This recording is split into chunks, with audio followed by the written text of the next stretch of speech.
Vamos começar o nosso tema e eu queria dividir isso daí em 3 pedaços, maravilha?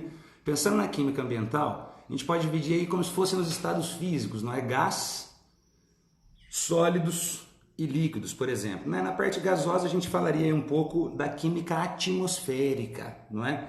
E a ideia da química atmosférica tem que vir na sua cabeça pelo menos 3 situações, tá? Tem que pensar primeiro na ideia da chuva ácida, nós vamos dar uma comentadinha rápida, o efeito estufa, não é? E o aquecimento global e ainda os efeitos relacionados à camada de ozônio, maravilha? Bom, para a gente começar a discutir o tema, né?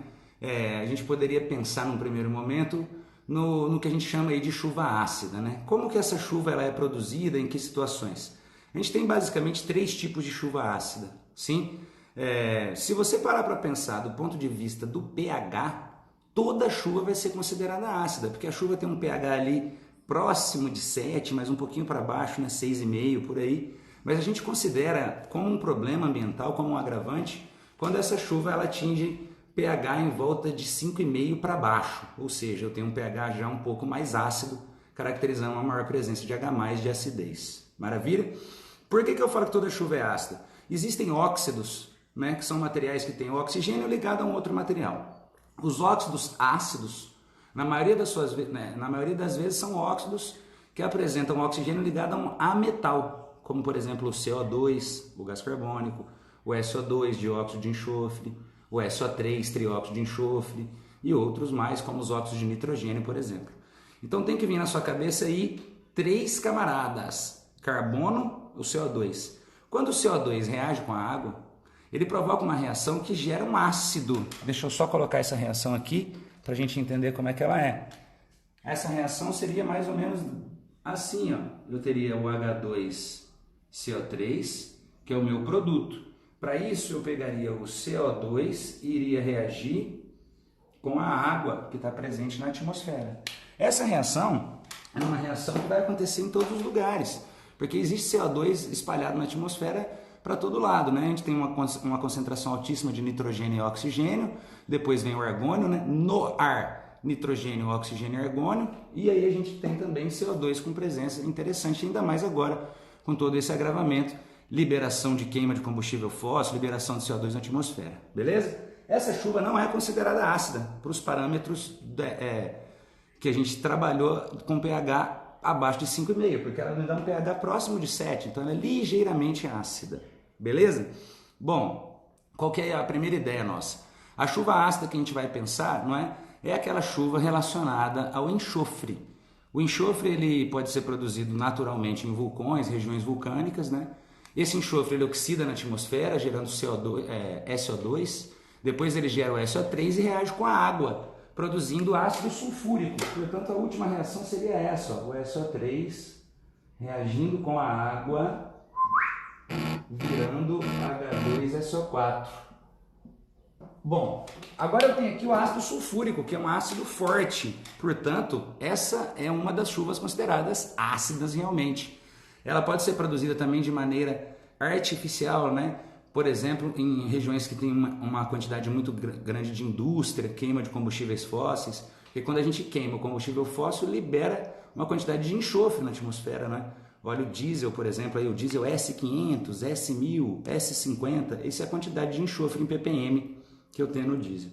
A primeira chuva, então, relacionada a gases do enxofre, o trióxido e o dióxido. Essa reação acontece na cebola, por exemplo, né? Quando você corta a cebola, ela libera o enxofre, oxida, entra em contato com a água que tem no olho, aí você fica chorando, aquele desespero. E aquilo ali é ácido sulfúrico. Aí a galera faz o quê? Taca a água em cima. Jogou a água em cima do ácido, você vai sempre entender que é uma reação exotérmica, vai liberar calor, né? E aí tem todo aquele comprometimento visual que a gente tem. Bom, o outro tipo de óxido que a gente pode trabalhar são os óxidos de nitrogênio. NO2 mais H2O. Cada 2 moléculas de NO2 vão gerar aqui HNO2 e HNO3. Bom, em relação ao nitrogênio, a gente tem mais em regiões que tem muito carro, libera muito nitrogênio para a atmosfera, né? Onde a frota de carros é muito grande. como as grandes São Paulo, como as grandes metrópoles, né? A grande São Paulo, por exemplo. Essa chuva ela acontece naturalmente também quando tem muito raio, né? Muito trovão. Isso a gente une o nitrogênio com o oxigênio da atmosfera e aí a gente produz aqui os derivados de nitrogênio. Maravilha? Bom, num primeiro momento então pensar na chuva ácida, suave, como aí um problema ambiental que a gente tem a nível atmosférico. Vou ver aqui se tem alguma dúvida, mano, a respeito da chuva ácida e eu já volto aqui, peraí. E aí, como é que estamos? Tá maravilha ou não? Sei como é que eu mexo, mano, nesse trem aqui. É só clicar. Aí. Bom, tô vendo aí a galera entrando, mandando aceno. Maravilha. Oizinho pra galera. Lígia Werneck, a mamãe tá na área. Bom, gente, tô vendo aqui que não tem nenhuma pergunta. Vamos que vamos. Quarentena do jeito certo. É isso mesmo. F Barguini. Grande F Barguini. Bom, como a gente não tem ainda nenhuma pergunta a respeito da chuva ácida, né? Vamos, ou então pelo menos eu não estou conseguindo encontrar, vamos dar uma olhadinha aí, então, né? Num segundo momento, que seria aí, tô apagando aqui, moçada, só para você ter só para rascunho mesmo que eu estou usando o quadro. E num segundo momento a gente poderia falar aí a respeito, né, do efeito estufa. E como é que funciona dentro da química ambiental, na parte atmosférica, o efeito estufa? Na realidade, esse é um efeito benéfico. O efeito estufa é um efeito interessante, onde a radiação entra na Terra e parte dessa radiação, que é irradiada, ela fica mantida devido aos gases que a gente tem. Um gás, quando ele recebe energia, ele vibra.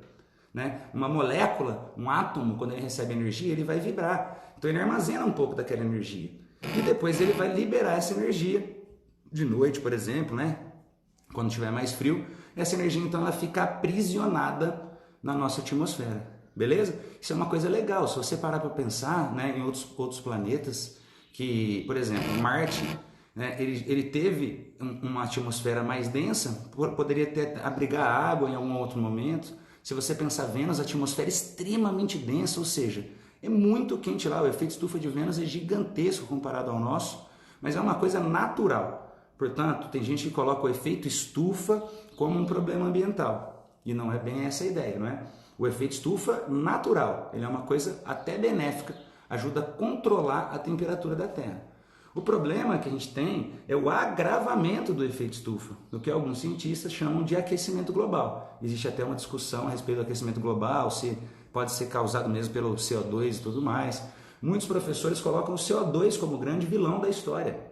E o interessante você entender é que o CO2 ele contribui pela concentração que ele tem na atmosfera. Mas energeticamente, né, pegando a capacidade calorífica do material, outros materiais conseguem armazenar muito mais essa energia.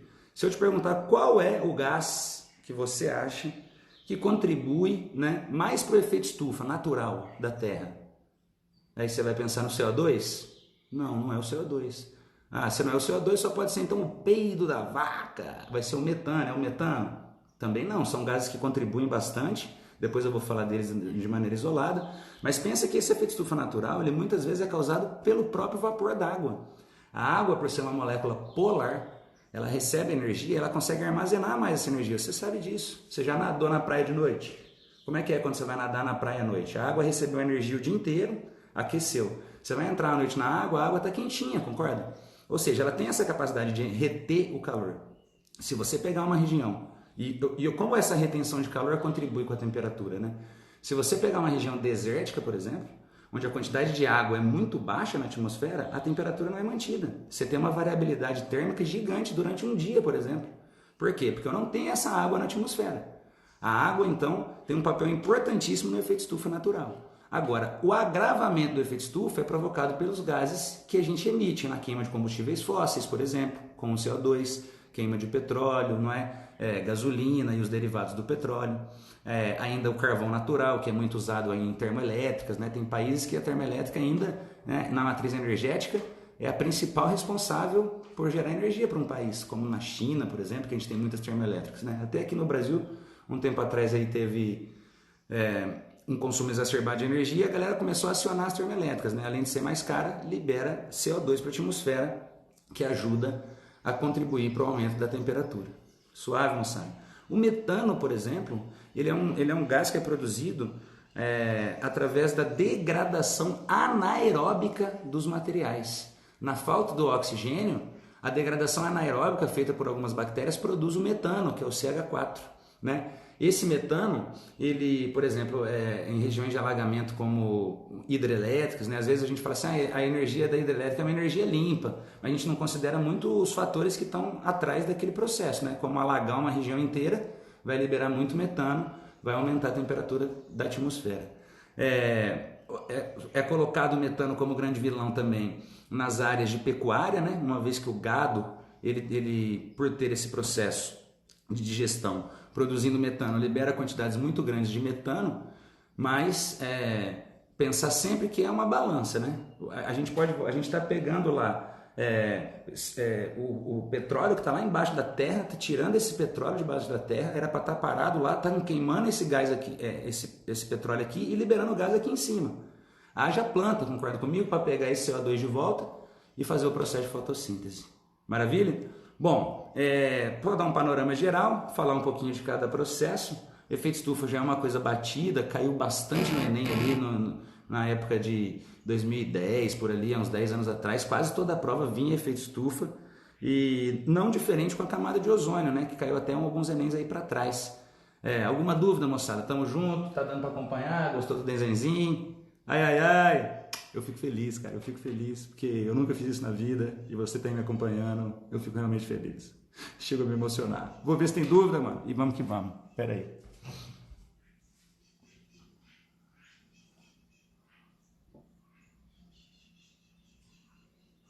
Ai. Ah, meu Deus, mexi aqui no negócio. Foi? Acho que foi.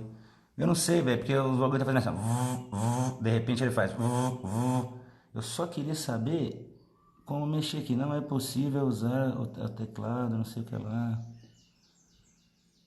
Ah, meu Deus do céu. Bom, né?